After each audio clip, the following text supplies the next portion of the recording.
Good morning. So come style my upgrade boutique marketplace pre-order wig. Y'all better tap into that marketplace. I'm telling y'all, tap into that marketplace. The name of the game is your wigs have to look good. If your wigs don't look good, they're not really going to sell like that. I mean, they're going to sell, but they're not going to sell as fast as I'm selling. I mean, I freaking just got on that bad boy two weeks ago, and I've already sold 3 freaking wigs, okay? And I'm just starting this. Y'all don't understand. Like, you got to get plugged in with the right people doing the right stuff, because that's how you're going to sell these wigs.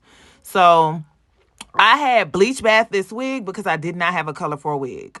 And I forgot to buy a color for a wig. So I just bleach bathed a 1B wig, got it this color, and boom, I did not comb the curls out because I wanted the client to get the, wig as, with the curls lasting as long as they can. So I just did a little swoop thuddy do thuddy.